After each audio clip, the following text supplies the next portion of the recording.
మహోన్నతుడు, మహాగణుడు, నిత్య నివాసి అయినటువంటి దేవునికి తన ప్రియకుమారుడైన యేసుక్రీస్తు వారి ద్వారా స్తుతులు స్తోత్రాలు చెల్లించుకుంటూ ఈ రాత్రికాల సమయంలో దేవుడు నాకు అనుగ్రహించినటువంటి ఈ సమయాన్ని బట్టి దేవుని వాక్యాన్ని ప్రకటించటానికి దేవునికి కృతజ్ఞతాస్తుతులు చెల్లించుకుంటూ ఈ వాక్యాన్ని వింటున్నటువంటి ప్రతి ఒక్కరికి కూడా మన ప్రభువును ప్రియరక్షకుడైనటువంటి యేసు ప్రభువారి నామంలో మీ అందరికీ కూడా వందనాలు తెలియజేస్తూ ఉన్నాను. అందరికీ వందనాలండి.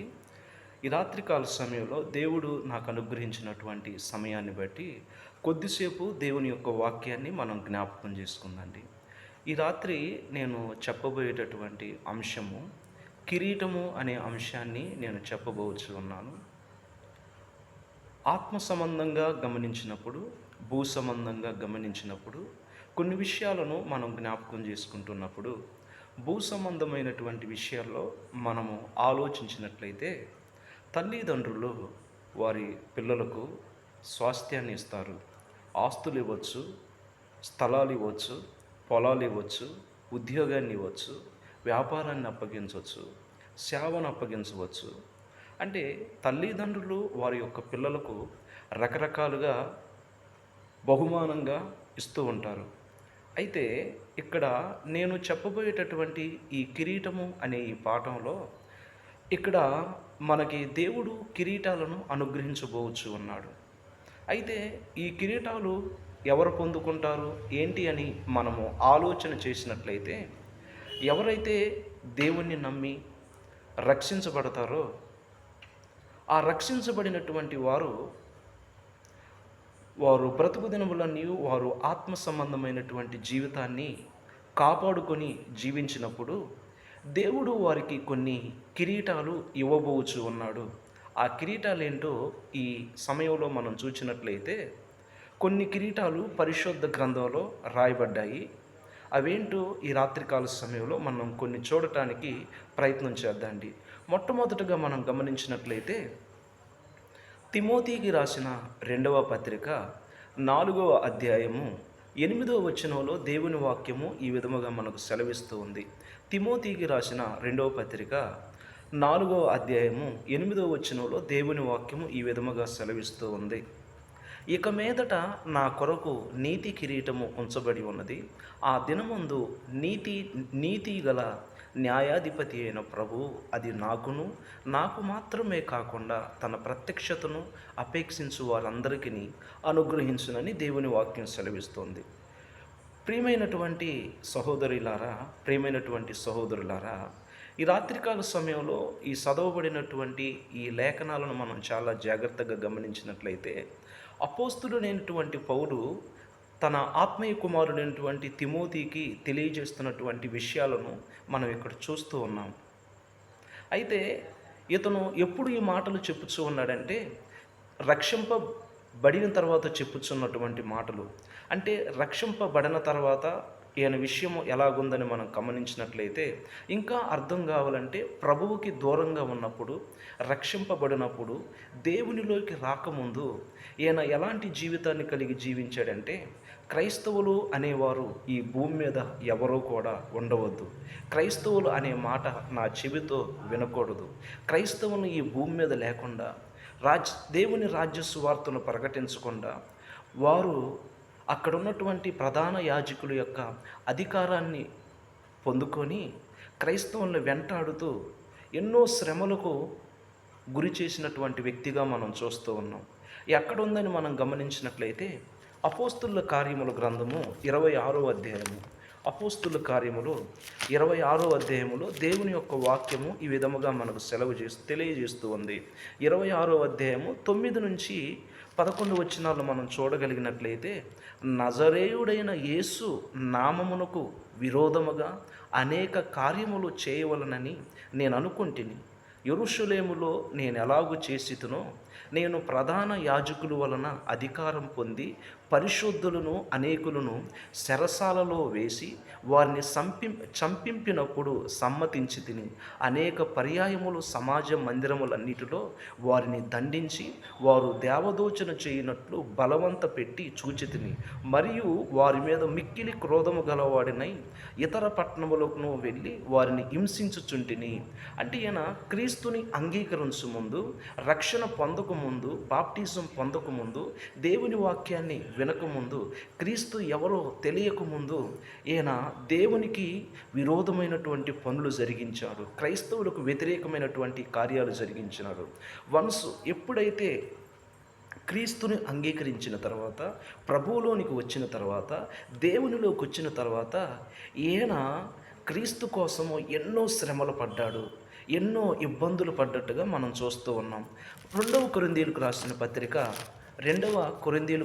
పత్రిక మనం గమనించినట్లయితే 11వ అధ్యాయము 2వ కొరింథీయులకు రాసిన పత్రిక 11వ అధ్యాయము 23వ వచనాన్ని మనం చూడగలిగినట్లయితే, 23 నుంచి 27 వచనాల వరకు మనం చూడగలిగినట్లయితే, వారు ఎబ్రియుల, నేనును ఎబ్రియుడిని, వారు ఇశ్రాయేలీల, నేనును ఇశ్రాయేలీయుడిని, వారు అబ్రహాము సంతానమా, నేనును అట్టివాడిని, వారు క్రీస్తు పరిచారకుల, వెర్రివాని వలె మాట్లాడుచున్నాను, నేనును మరి ఎక్కువగా క్రీస్తు పరిచారకుడును, మరి విశేషముగా ప్రయాసపడి తిని, మరి అనేక పర్యాయములు చెరసాలలో ఉంటిని, అపరిమితముగా దెబ్బలు తింటిని, అనేక మారులు ప్రాణాపాయములో ఉంటిని, యూదుల చేత 5 మారులు ఒకటి తక్కువ 40 దెబ్బలు తింటిని, ముమ్మారు బెత్తములతో కొట్టబడితిని, ఒకసారి రాళ్లతో కొట్టబడితిని, ముమ్మారు ఓడ పగిలి శ్రమపడితిని, ఒక రాత్రింబగులు సముద్రములో గడిపితిని, అనేక పర్యాయములు ప్రయాసములలోను, నదులు వలనైన ఆపదలలోను, దొంగల వలనైన ఆపదల్లోను, నా జనుల వలనైన ఆపదల్లోను, అన్యజనుల వలనైన ఆపదలోను, పట్టణముల్లోను ఆపదలలోను, అరణ్యములలో ఆపదలోను, సముద్రములో ఆపదలోను, కపట సహోదరుల వలన ఆపదలోను ఉంటిని. ప్రయాసతో, కష్టముతోనూ, తరచుగా జాగారణములతోనూ, ఆకలి దప్పులతోనూ, తరచుగా ఉపవాసముతోనూ, చలితోనూ, దిగంబరంతోనూ ఉంటిని. ఇంకను చెప్పవలసినవి అనేకములు ఉన్నాయని ఇలాగా మనం చూస్తూ ఉన్నాం. ఎప్పుడు అంటే క్రీస్తులోకి అపోస్తలుడైనటువంటి పౌలు వచ్చిన తర్వాత క్రీస్తు కోసం సమస్తాన్ని, తనకున్నటువంటి జ్ఞానాన్ని, తనకున్నటువంటి అధికారాన్ని, తనకున్నటువంటి పలుకుబడిని సమస్తాన్ని కూడా విడిచిపెట్టి క్రీస్తు కొరకు ఒక బలమైనటువంటి సాధనముగా జీవించినట్లుగా మనం చూస్తూ ఉన్నాం. నా ప్రియమైనటువంటి దేవుని బిడ్డలారా, ఈ రాత్రికాల సమయంలో మనం చాలా జాగ్రత్తగా ఆలోచించాలి. అపోస్తలుడైనటువంటి పౌలు అతడు తెలియక దేవునికి వ్యతిరేకంగా చేసినందుకే అతడు ఏ విధంగా క్రీస్తు కొరకు శ్రమలు పడాలో, అతను ఏ విధంగా దేవుని రాజ్య సువార్తను ప్రకటించాలో, ఆ ప్రకటించే క్రమంలో ఎన్ని ఇబ్బందులు, ఇరుకులు ఎదురవుతాయో మనం చూస్తూ ఉన్నాం.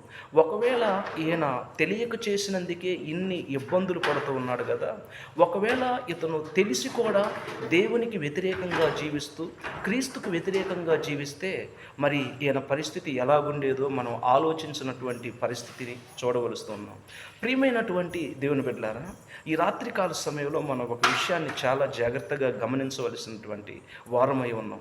ఈ ప్రపంచ దేశాలలో జీవిస్తున్నటువంటి ప్రతి ఒక్కరు కూడా పుట్టక క్రైస్తవులు కూడా ఉన్నారు, అలాగే అన్ని జనుల్లో నుంచి క్రైస్తవులైన వారు కూడా ఉన్నారు. అన్ని జనుల్లో నుంచి వచ్చినటువంటి క్రైస్తవుల్ని ఏ ఒక్కరు కూడా క్రీస్తు ప్రభువు నమ్మండి, క్రీస్తు ప్రభువు మాటలు వినండి, క్రీస్తు ప్రభువుని అంగీకరించండి చెప్పిన వాళ్ళు లేరు.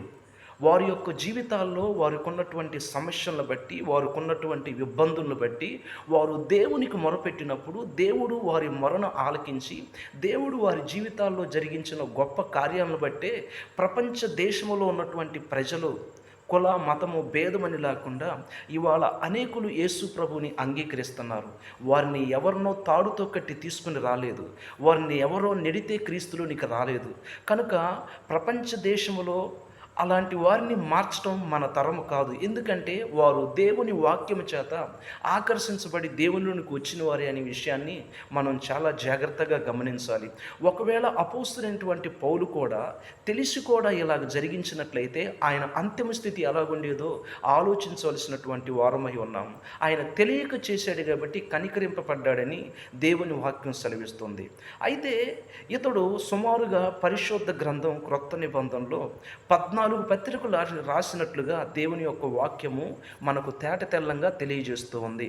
అందుకే ఇప్పుడు అంటూ ఉన్నాడు కదా, ఆయన క్రీస్తు కొరకు ప్రయాసపడ్డాడు, దేవుని రాజ్య సువార్తను ప్రకటించాడు కాబట్టి ఆయన ఒక మాటను తెలియజేస్తూ ఉన్నాడు.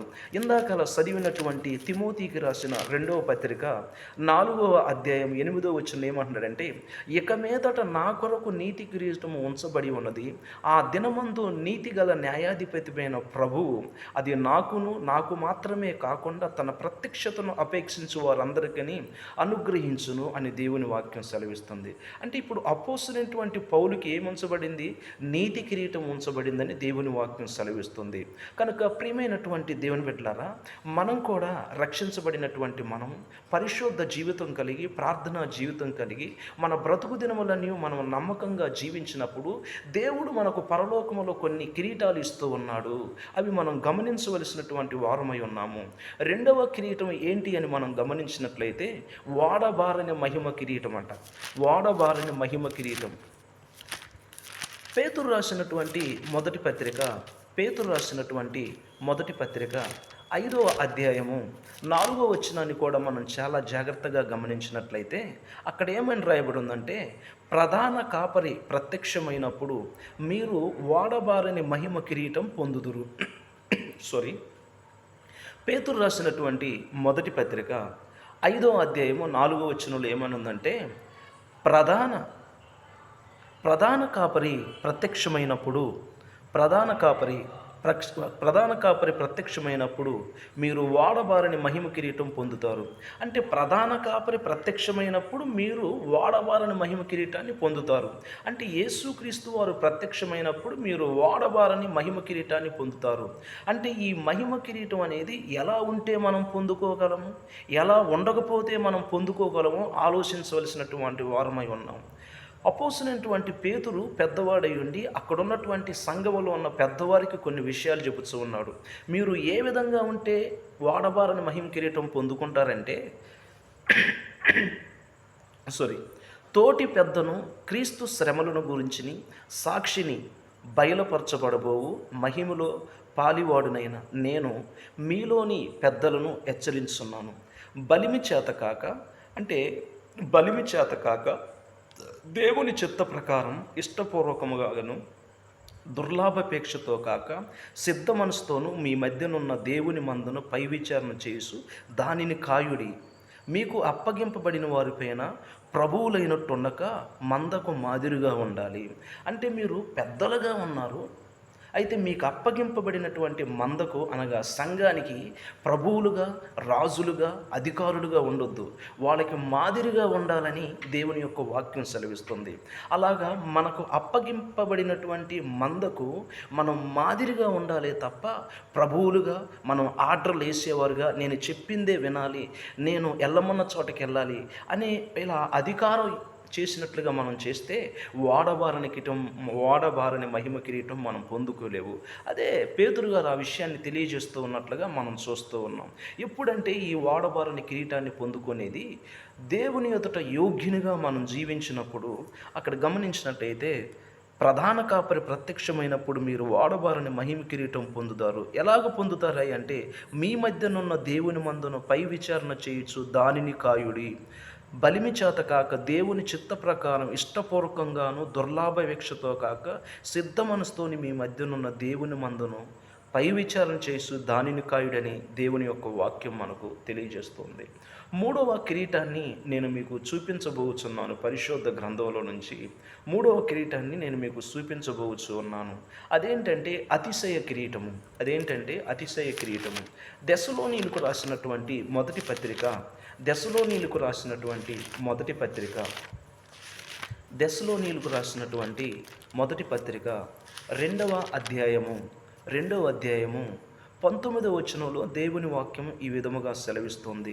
దెస్సలోనీయులకు రాసిన 2వ పత్రిక 19వ వచనంలో దేవుని వాక్యం ఈ విధముగా సెలవిస్తుంది.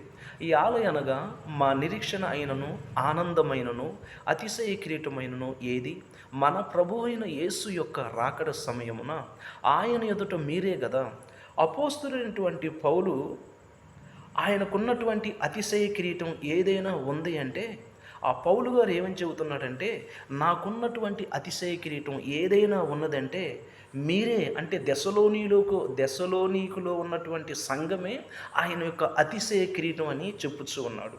కనుక ప్రియమైనటువంటి దేవుని బిడ్డలారా, దెస్సలోనీకులో ఉన్నటువంటి సంఘము వారు విశ్వాసములో అనేక సంఘాలకు మాదిరిగా ఉన్నారు. వారు ప్రేమ చూపుటలో అనేకులకు మాదిరిగా ఉన్నారు. దేవుని రాజ్య సువార్త అపోస్తుడైన పౌలు ప్రకటించే క్రమంలో వారు యేసు ప్రభువుని ఎంబడించే విషయంలో, అపోస్తుడైన పౌలుని ఎంబడించేటటువంటి విషయంలో వారు నమ్మకస్తులై ఉన్నారు. కాబట్టి అపోస్తుడైనటువంటి పౌలు నాకున్నటువంటి అతిశయ కిరీటం ఏదైనా ఉంటే మీరే, దెస్సలోనిలో ఉన్నటువంటి సంఘమే అంటూ ఉన్నారు. ఈ విషయం మనకు బాగా అర్థం కావాలంటే దెస్సలోనీయులకు రాసినటువంటి మొదటి పత్రిక 7వ వచనాన్ని మనం చాలా జాగ్రత్తగా గమనించినట్లయితే 7, 8 కలిసి ఉన్నాయి. కాబట్టి మాసిదోనియాలోను అకయాలోను విశ్వాసులందరికీ మాదిరి అయితిరి. ఎందుకనగా మీ యొద్ద నుండి ప్రభువు వాక్యం మాసిదోనియాలోను అకయాలోను మ్రోగెను. అక్కడ మాత్రమే గాక ప్రతి స్థలమందును దేవుని ఎడల ఉన్న మీ విశ్వాసము వెల్లడాయను గనుక మేమేమీ చెప్పవలసిన ఆవశ్యము లేదు అని దేవుని వాక్యం సెలవిస్తుంది. కనుక ఇప్పుడు అపోస్తుడైన పౌలుకి అతిశయ కిరీటం ఏదైనా ఉన్నది అంటే అది సంఘమే, దెస్సలోనీయులకు ఉన్నటువంటి సంఘమే అని చెప్పుచూ ఉన్నట్టుగా మనం చూస్తూ ఉన్నాం.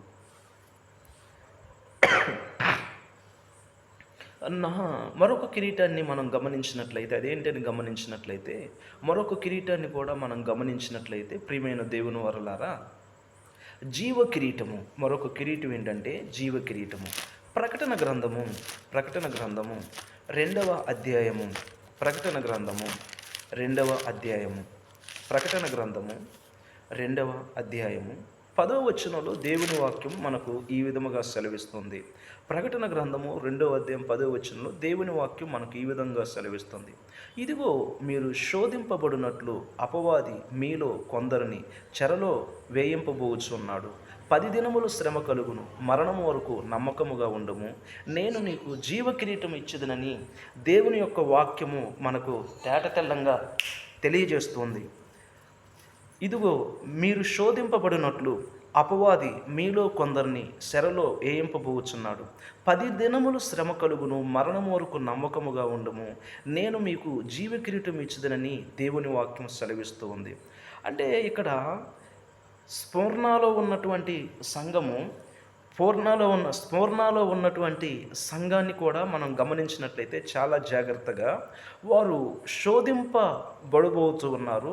ఎందుకంటే అపవాది శోధిస్తాడు కాబట్టి అపవాది చేత శోధింపబడే దినాలు రాబోతూ ఉన్నాయి. మీరు చెరలోకి వెళ్ళేటటువంటి, శ్రమల్లోకి వెళ్ళేటువంటి దినాలు వస్తూ ఉన్నాయి. అయినప్పటికీ కూడా అక్కడ గమనించినట్లయితే దేవుని వాక్యంలో సార్వత్రిక సంఘము అంటే సంఘాలన్నిటికి కూడా, స్ఫూర్ణ సంఘములో ఎంతమంది అయితే ఉన్నారో వాళ్ళందరికీ కూడా తెలియజేస్తున్నటువంటి విషయాలను మనం చూస్తూ ఉన్నాం. అంటే 11 అక్కడ గమనించినట్లయితే 2వ అధ్యాయం 10వ వచనంలో, ఇదిగో మీరు శోధింపబడినట్లు అపవాది మీలో కొందరిని చెరలో వేయింపబోచున్నాడు. 10 దినములు శ్రమ కలుగును, మరణం వరకు నమ్మకముగా ఉండుము, నేను నువ్వు జీవ కిరీటం ఇచ్చుదును. అపవాది శోధిస్తూ ఉన్నాడు, చెరలో వేయబోతూ ఉన్నాడు. ఆయనను కూడా ఎలాగుండాలంటే మరణము వరకు నమ్మకంగా ఉన్నప్పుడు జీవ కిరీటాన్ని ఇస్తాడని దేవుని యొక్క వాక్యము మనకు తేటతెల్లంగా తెలియజేస్తూ ఉంది. మరొక కిరీటాన్ని కూడా మనం గమనించినట్లయితే, ఇప్పటి వరకు నీతి కిరీటాన్ని పొందుకుంటామని, వాడబారని మహిమ కిరీటాన్ని పొందుకుంటామని, జీవ కిరీటాన్ని పొందుకుంటామని చూచాం కదా. పొందుకున్నటువంటి ఈ కిరీటాలను ఎవడు అపహరింపకుండా, ఎవరు మన యొద్ద నుండి వారిని తీసుకోకుండా వాటిని గట్టిగా పట్టుకోవాలి మనము. ఇక్కడ చాలా జాగ్రత్తగా దేవుని వాక్యాన్ని మనం గమనించినట్లయితే ప్రకటన గ్రంథము 3వ అధ్యాయము, ప్రకటన గ్రంథం 3వ అధ్యాయం 11వ వచనంలో, నేను త్వరగా వచ్చుచున్నాను, ఎవడను నీ కిరీటము నపహరింపకుండునట్లు నీకు కలిగిన దాన్ని గట్టిగా పట్టుకొనుము, గట్టిగా పట్టుకొనుము. ప్రియమైనటువంటి దేవుని బిడ్డలారా, ఇక్కడ ఫిలదెల్ఫియాలో ఉన్నటువంటి సంఘము అంటే సార్వత్రిక సంఘము, అక్కడ ఉన్నటువంటి సంఘములో ఉన్నటువంటి అందరితో భక్తుడైనటువంటి అపోస్తులైనటువంటి యోహాను తెలియజేసే విషయాలు ఏంటని గమనించినట్లయితే, ఇక్కడ మీరు కలిగి ఉన్నటువంటి కిరీటాన్ని ఎవ్వడు అపహరింపకుండా దాన్ని గట్టిగా పట్టుకునడని దేవుని యొక్క వాక్యం సెలవిస్తుంది. మనము కలిగి ఉన్నటువంటి పరిశుద్ధత మరణము వరకు మనం పట్టుకుని ఉండాలి. మనం కలిగి ఉన్నటువంటి దేవుని ఎడల విశ్వాసము గట్టిగా పట్టుకొని ఉండాలి. మనం కలిగి ఉన్నటువంటి ప్రార్థనా జీవితం, పరిశుద్ధ జీవితం, వాక్యాన్ని బోధించే విధానము, దేవుని కొరకు పరిచర్య చేసే విధానము, ఈ సత్క్రియలు అన్నీ కూడా మనము వదిలిపెట్టకుండా, విడిచిపెట్టకుండా దేవునికి నమ్మకస్తులుగా ఉండాలని మనం జ్ఞాపకం చేసుకోవలసినటువంటి వారు ఉన్నాము. కనుక మనం కలిగి ఉన్నటువంటి కిరీటాన్ని ఎవడో కూడా అపహరింపబడకుండా, మరియు ముఖ్యంగా శోధకుడు అపహరింపబడకుండా మనము గట్టిగా పట్టుకోవాలని దేవుని యొక్క వాక్యము మనకు తెలియచేస్తూ ఉంది. మరొక కిరీటాన్ని కూడా మనం గమనించినట్లయితే, దేవుని వాక్యంలో మరొక కిరీటాన్ని గమనించినట్లయితే దయా కిరీటము, మరొక కిరీటాన్ని మనం గమనించినట్లయితే అదేంటంటే దయా కిరీటము. దేవుని వాక్యం ఈ విధముగా సెలవిస్తుంది. 65వ కీర్తన 11వ వచనంలో దేవుని యొక్క వాక్యము మనకు ఈ విధముగా సెలవిస్తూ ఉంది. 65వ కీర్తన 11వ వచనంలో దేవుని వాక్యం మనకు ఈ విధముగా సెలవిస్తుంది. సంవత్సరమును నీ దయా కిరీటము ధరింపజేసి ఉన్నావు, నీ జాడలు సారము వెదజల్లుచున్నవని దేవుని వాక్యం సెలవిస్తూ ఉంది. అంటే నెలలు గడిచిపోతూ ఉన్నాయంటే, నిమిషాలు గడిచిపోతూ ఉన్నాయంటే, సంవత్సరాలు గడిచిపోతూ ఉన్నాయంటే అది కేవలం దేవుని యొక్క దయ అయి ఉన్నది, దేవుని యొక్క కృప అయి ఉన్నది. కనుక నా ప్రియమైనటువంటి దేవుని బిడ్డలారా, అవి సంవత్సరాలైనా, నెలలైనా, రోజులైనా, నిమిషాలైనా, గంటలైనా అది దేవుడు మనకు దయా కిరీటంగా ఇస్తున్నాడనే విషయాన్ని ఎప్పుడు కూడా మనం మర్చిపోవద్దు. ఈ భయంకరమైనటువంటి మరణ వార్తలు వినేటువంటి ఈ ప్రపంచంలో, ఈ భయంకరమైనటువంటి స్థితిగతులు కలిగి ఉన్నటువంటి ఈ ప్రపంచంలో మన దినములు సుఖముగాను, మన సంవత్సరాలు మంచిగా గడవాలంటే మనందరం కూడా ఏం చేయాలంటే దేవుణ్ణి మాత్రమే మనం సేవించవలసినటువంటి వారమై ఉన్నాము. దేవుని మాత్రమే మనము సేవించవలసినటువంటి వారమై ఉన్నాము. యోబు గ్రంథము 36వ అధ్యాయం 11వ వచనంలో కూడా దేవుని వాక్యం ఈ విధంగా సెలవిస్తుంది. వారు ఆలకించి ఆయనను సేవించినడల తమ దినములు క్షేమముగాను, తమ సంవత్సరములో సుఖముగాను వెళ్ళబుచ్చుదని దేవుని వాక్యం సెలవిస్తుంది. మన దినాలు క్షేమముగా ఉండాలన్నా, మన సంవత్సరాలు సుఖముగా జీవించాలన్నా కూడా మనం ఎవరిని సేవించేవారుగా ఉండాలంటే దేవుణ్ణి సేవించేవారుగా ఉండాలని దేవుని యొక్క వాక్యం మనకు తేటతెల్లంగా తెలియచేస్తూ ఉంది. కనుక నా ప్రియమైనటువంటి దేవుని బిడ్డలారా, దేవుని వాక్యాన్ని చాలా జాగ్రత్తగా మనం గమనించినట్లయితే మరొక కిరీటం కూడా ఉన్నది. అదేంటంటే రాజ్య కిరీటం అని దేవుని యొక్క వాక్యం మనకు తెలియజేస్తుంది. మరొక కిరీటం కూడా ఉంది. అదేంటంటే రాజ్య కిరీటం అని దేవుని యొక్క వాక్యము మనకు తేటతెల్లంగా తెలియజేస్తుంది. దేవుని వాక్యాన్ని మనం చాలా జాగ్రత్తగా గమనించినట్లయితే అహస్వేరోషు ఏలుబడి చేసినటువంటి దినాల్లో సుమారుగా 127 సంస్థానాలకు ఏలుబడి చేస్తున్నట్లుగా ఒక రాజుగా అహస్వేరోషు ఉన్నట్లుగా మనం చూస్తూ ఉన్నాం. ఆ దినాల్లో సుమారుగా 180 దినాల వరకు తన ఉన్నటువంటి రాజ్యములో ఉన్నటువంటి ఐశ్వర్యాన్ని, రాజ్యములో ఉన్నటువంటి ఘనతను, రాజ్యములో ఉన్నటువంటి మాహత్యమును, ప్రభావమును అనేకులకి పార్సికా దేశము నుంచి, మాదియా దేశం నుంచి అనేకులు గనులు, ప్రధానులు, గొప్పవారిని ఆయన కోటలోనికి తీసుకొచ్చి ఆయన కలిగి ఉన్న సమస్తాన్ని కూడా చూపిస్తూ ఉన్నాడు. ఒక దినాన ఈ అహస్వేరోషు రాజు సంతోషంగా ద్రాక్షారసాన్ని తాగి సంతోషముతో రాణి అయినటువంటి వస్తీని పిలిపించినప్పుడు ఆమె రాలేదు. ఆ సమయంలో రాజుకి అది అవమానం కనుక వస్తీ పోగొట్టుకున్నటువంటి రాజ్య కిరీటాన్ని ఎవరు పొందుకున్నారని మనం గమనించినట్లయితే ఎస్తేరు పొందుకున్నట్లుగా మనం చూస్తూ ఉన్నాము. కనుక నా ప్రియమైనటువంటి దేవుని బిడ్డలారా, దేవుని వాక్యాన్ని చాలా జాగ్రత్తగా మనం గమనించినట్లయితే అధికారములైన, రాజులైన వారిని ఎంపిక చేయవారు దేవుడే అని దేవుని యొక్క వాక్యం సెలవిస్తుంది. అయితే ప్రాముఖ్యంగా ఈ అధ్యాయంలో మనం గమనించినట్లయితే వస్తీకి బదులుగా ఎస్తేరి రాజకిరీటం ధరించిందంటే ఆమె దేవుని ఎడల భయభక్తులు కలిగినటువంటి స్త్రీ, దేవుని ఎడల వినయ విధేయత కలిగినటువంటి స్త్రీగా ఉన్నట్టుగా మనం చూస్తూ ఉన్నాం. అంటే రాజ్య కిరీటాన్ని కూడా ఎవరు మనకు అనుగ్రహిస్తాడంటే దేవుడే అనుగ్రహిస్తాడు. కనుక వస్తీకి బదులుగా ఎవరు మరి రాణి అయ్యారని మనం గమనించినట్లయితే ఎస్తేరు గ్రంథము 2వ అధ్యాయం 17వ వచనంలో, స్త్రీలందరికంటే రాజు ఎస్తేరుని ప్రేమించును, కన్యకలందరికంటే ఆమె అతని వలన దయాదాక్షిణ్యములు పొందిను. అతడు రాజ్య కిరీటమును ఆమె తల మీద ఉంచి ఆమెను వస్తీకి బదులుగా రాణిగా నియమించును. అప్పుడు రాజు తన అధిపతులందరినీ సేవకులందరినీ ఎస్తేరు విషయమై ఒక గొప్ప విందు చేయించి సంస్థానంలో సెలవు దినం ప్రకటించి రాజు స్థితికి తగినట్టుగా బహుమతులు ఇప్పించినని దేవుని వాక్యం సెలవిస్తుంది. కనుక నా ప్రియమైనటువంటి దేవుని బిడ్డలారా, దేవుని వాక్యాన్ని చాలా జాగ్రత్తగా గమనించినట్లయితే ఈనాడు మనం పొందుకోబోయేటటువంటి ఈ కిరీటాలను గమనించినట్లయితే ఈ భూమి మీద పదవులు, పలుకుబడులు, హోదాలు, సింహాసనాలు, కిరీటాలు మనం బ్రతికి ఉన్నంత కాలమే మనతో ఉంటాయి. కానీ ఇప్పుడు మనం పొందుకునేటటువంటి ఈ నీతి కిరీటం కావచ్చు, వాడవారణ మహిమ కిరీటం కావచ్చు, అతిశయ కిరీటం కావచ్చు, జీవ కిరీటం కావచ్చు, అలాగే దయా కిరీటం కావచ్చు, ఈ కిరీటాలన్నీ కూడా మనతో నిత్యము పరలోకములో ఉంటాయనే విషయాన్ని ఎప్పుడూ కూడా మనం మర్చిపోవద్దు.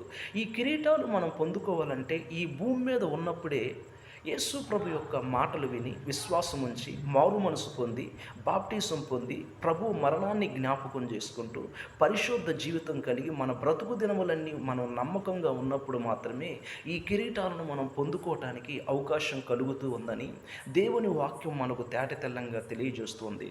కనుక మరొక కిరీటం ఏంటి అని మనం గమనించినట్లయితే మత్తయి సువార్త మరొక కిరీటం ఏంటి అని మనం గమనించినట్లయితే మత్తయి సువార్త 27వ అధ్యాయము మత్తయి సువార్త 27వ అధ్యాయము మత్తయి సువార్త 27వ అధ్యాయము 29వ వచనంలో, ముళ్ళ కిరీటమును అల్లి ఆయన తలకు పెట్టి ఒక రెల్లు ఆయన కుడి చేతిలో నుంచి ఆయన ఎదుట మోకాళ్ళలోని, యూదులు రాజా నీకు శుభమని ఆయనను అపహసించి ఆయన మీద ఉమ్మివేసి ఆ రెల్లును తీసుకొని దానితో ఆయనను తల మీద కొట్టిరి.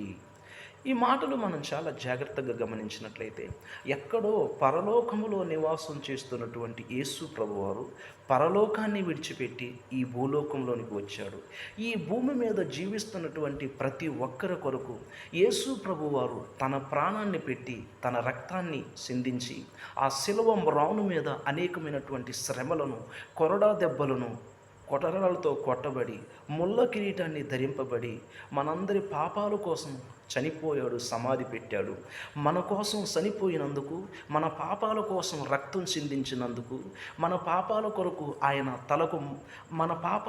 ఆయన చేతిలో మేకులు కొట్టబడ్డాయి, కాళ్ళకు రేకులు కొట్టబడ్డాయి.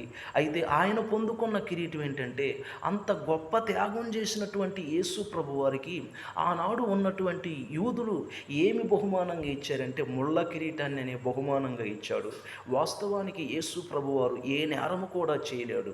ఆనాడు అధిపతి అయినటువంటి పిలాతు కూడా ఏమంటూ ఉన్నాడంటే 27వ అధ్యాయము 22వ వచనంలో, అందుకు పిలాతు అలాగైతే క్రీస్తు అనబడిన యేసును ఏమి చేతునని వారిని అడగగా సిలువ వేయుము అందరూ చెప్పిరి. అధిపతి ఎందుకు ఇతడు ఏ దుష్కార్యము చేసినని అడగగా వారు సిలువ వేయమని మరి ఎక్కువగా కేకలు వేసిరి. కనుక వారి కేకలే గెలుస్తూ ఉన్నాయి కాబట్టి పిలాతు తన చేతులు కడుక్కొని ఈ పాపము నా మీద ఉండకూడదని చెబుతుంటే ఆనాడు ఉన్నటువంటి యూదులంతా కూడా ఏమన్నారో తెలుసా? అందుకు ప్రజలందరూ వాని రక్తము మా మీదను మా పిల్లల మీదను ఉండునుగాక అనేటట్టుగా మనం చూస్తూ ఉన్నాం లేఖనంలో. కనుక ప్రియమైనటువంటి దేవుని బిడ్డలారా, అందుకోసమే దేవుడు ప్రభు అయినటువంటి యేసుక్రీస్తు వారిని ఈ భూమి మీద పంపించినప్పుడు, ఆయన కొరడాలతో కొట్టుతూ ఉన్నప్పుడు, శిలవం రేకులు కొట్టుతూ ఉన్నప్పుడు, ఆయన శిలవం రాను మోసుకుంటూ వెళుచున్నప్పుడు వీరేమి చేయుచు ఉన్నారో వీరు ఎరగరుగాక వీరిని క్షమించమన్నట్టుగా మనం చూస్తూ ఉన్నాం. కనుక ప్రియమైనటువంటి దేవుని బిడ్డలారా, యేసుక్రీస్తు వారు మన కోసం ముళ్ళ కిరీటాన్ని ధరించాడు.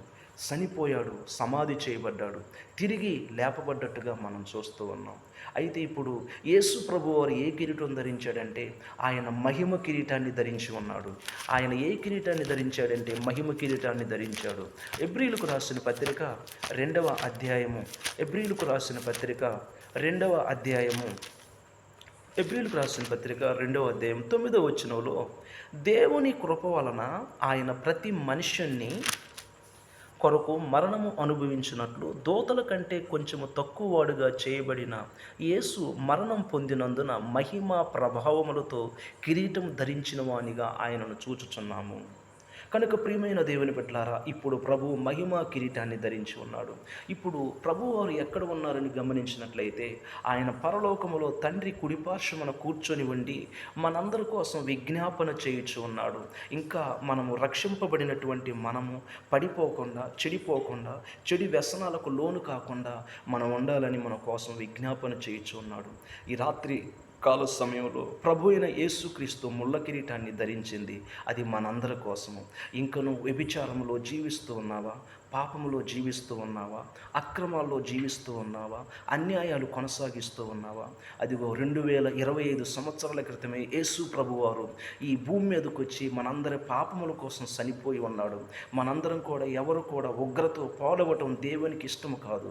కనుక మనము దేవుని మాటలు వినకుండా, క్రీస్తు ప్రేమను గుర్తించకుండా ఇలా ఎడవబడితే మనకు కలిగే బహుమానం ఏంటంటే అగ్ని ఆరదు, పురుగు సావదు, యుగయుగములో ఆ నరకములో కాలువారుగా మనం ఉంటాము. కనుక ఆ ఉగ్రత ఎవరు కూడా ఉండకుండాలంటే యేసు ప్రభుని రక్షకునిగా అంగీకరించవలసినటువంటి బాధ్యత మన మీద ఉన్నది.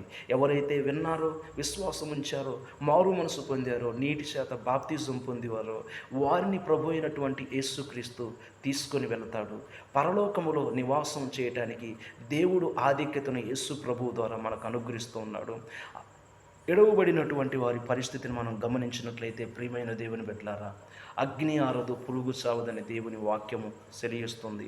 ఈ మాటల చేత నన్ను నేను హెచ్చరించుకుంటూ, మిమ్మల్ని వాక్యము చేత హెచ్చరించుకుంటూ, ఈ వాక్యాన్ని మిమ్మల్ని అందరినీ కూడా దేవుడు దీవించాలని మీ అందరికీ నా వందనాలు తెలియజేసుకుంటూ ఉన్నాను.